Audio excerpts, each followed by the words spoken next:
The Karmelo Anthony case is getting more weird, and it is now a circus. Welcome to Nelly Miranda.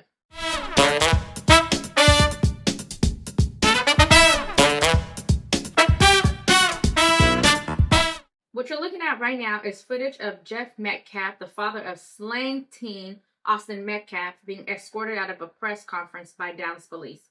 This wasn't some random disruption. This was a grieving father trying to attend a public event where the accused killer's family and their spokesperson was about to speak.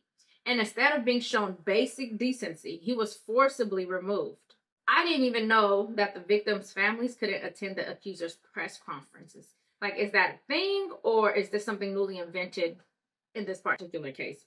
But let's get something straight. The press conference held by the Next Generation Action Network, supposedly to bring clarity to Karmelo Anthony's side of the story, turned into a complete disaster. What should have been a moment of transparency became a circus. Jeff Metcalf wasn't yelling. He wasn't creating chaos. He was just there, and that was apparently enough for Dominique Alexander, the self-declared minister leading this press conference, to have him kicked out.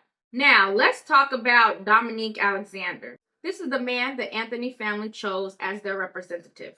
But here's the kicker. He has a rap sheet that reads like a criminal novel. We're talking about felony, child injury, domestic violence, fraud, forgery, theft, you name it. And yet, he's standing at the podium preaching about dignity and respect. The audacity. This is the man telling Austin father that he's not welcome. This is the voice of morality. Alexander actually said that Jeff Metcalf showing up was a disrespect to the dignity of his own son. Is a disrespect to the dignity of his son. Like, let that sink in. The father of a murder teen was called disrespectful by a convicted felon at a press conference where his son's alleged killer is being defended.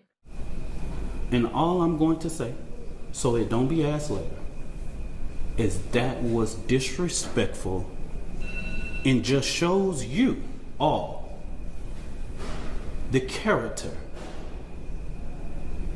who is not invited. He knows that it's inappropriate to be near this family. He was not invited, and he knows that it's inappropriate to be near this family. Like, the irony in this is mind-blowing. The family he's referring to is the family of the teen accused of killing Jeff's son. How is he not invited? And since when did we start treating the accused as victims and the actual victims as villains? The press conference spiraled into a mess of finger-pointing, conspiracy theories, and of course, accusations of racism. And while racism absolutely exists, and it should be called out whenever it's real, it cannot be used as a shield to avoid accountability when you're wrong. Plain and simple.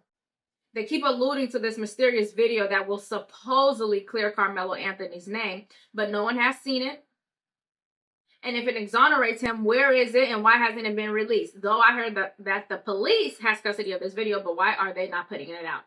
Meanwhile, Karmelo's family insisted that they just now gained access to the $500,000 raised through donations, even though they've already moved into a nearly $1 million mansion and bought a luxury car. The father's on leave from work, and nobody is explaining how all of this is being paid for. Maybe it just isn't any of our business, but it just doesn't add up, and people have questions, rightfully so. I wasn't convinced by her speech at all. I wasn't moved a single bit. Like, I'm a mom, a black mom of 2 boys, and I was not moved. I'm glad she mentioned her sympathies for the Metcalf family, but she shifted blame right after. Being raised in a loving 2-parent home, then killing another child for a minor altercation appears that he needs more love and discipline at home.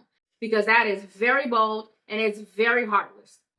As a stay-at-home mom, I made it my life's mission to ensure our children are loved, nurtured, and supported every step of the way.